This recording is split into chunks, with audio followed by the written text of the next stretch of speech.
So here's the thing. I want to show you a cool trick. Now, if I look at this, I'm just using this basic EQ. Now, here's the thing a lot of people do. They get this muffled sounding song and they go, oh man, we got to take the muffle out. Well, I'm going to show you a trick. I'm not going to run this live, you know, I'm not going to bounce to the actual song because I don't own the song and I don't want to get in trouble. So what we're going to do is I'm going to push play on it so you can hear it. Let me push play.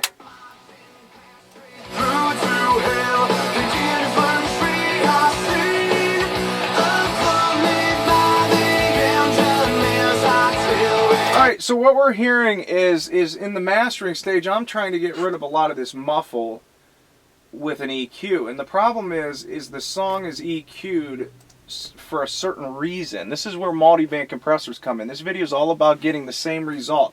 So if you look at this, okay, from 200, and you really don't have to hear it, just try it for yourself. So try to EQ out this range, and when you do that, it sounds too skinny. It just sounds wrong. It sounds off. So what we want to do is bypass this, and let me bring in a multi-band. And what we're going to do here is the same range. We're just going to tighten it up.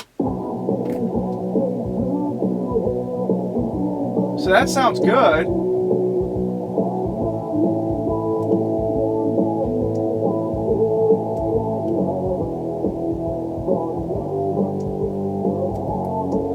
Now the goal from this artist was like, hey Doug, we're trying to get the snare drum a little louder like a rock mix. Well, unfortunately, right here, the snare's pretty crunched.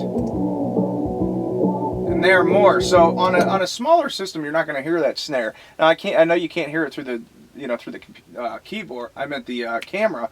But check this out. So if I bypass this, what I'm going to do, and you'll start to hear it on the camera. So this is a pretty cool little thing.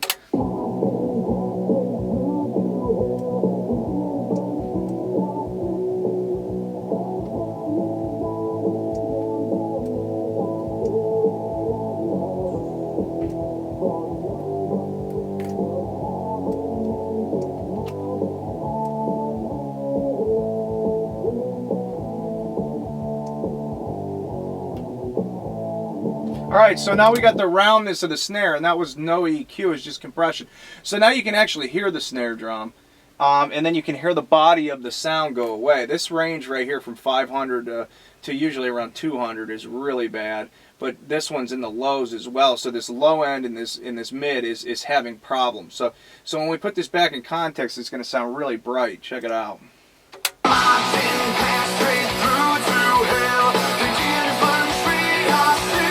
So somebody goes, well, what's the point of that, Doug? Well, you need to boost this and fit it back in. And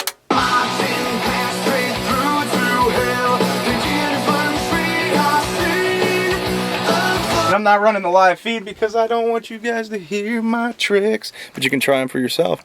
So here's the thing. This is my 5-minute. I'm going to start doing these every week, probably 3 of these a week, and hopefully I can keep it going. All we ask is people to support us and send us music to mix. I don't ask for any money. I'm just a very blessed person and fortunate.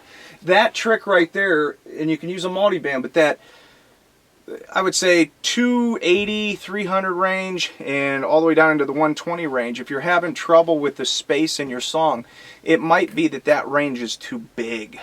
It's not you need to EQ it, because what you're doing when you EQ it is you're decreasing.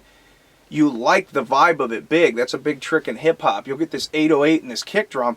So let's just isolate the kick and make the kick smaller in the mix. And then the 80 hertz and the 600 hertz and the 1K, they all come back. You know, they all sound good again.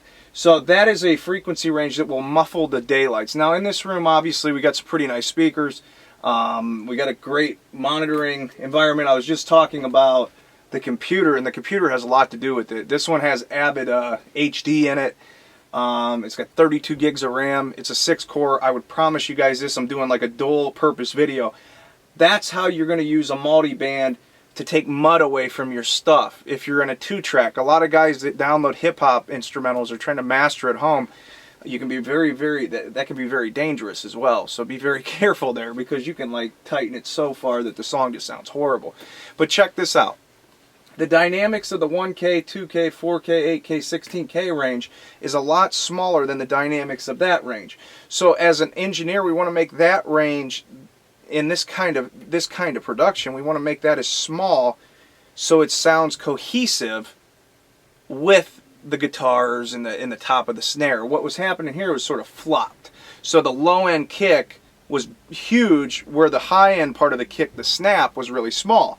So if we can get the low end kick to sound, you know, relatively dynamically closer, then we can turn the whole song up. So this is my 5-minute tricks. Hopefully you learned something. Instead of using an EQ, use a multi-band compressor. And if you have the track out, that's why we always yell at people to give us the track out. We could just do that on the drum.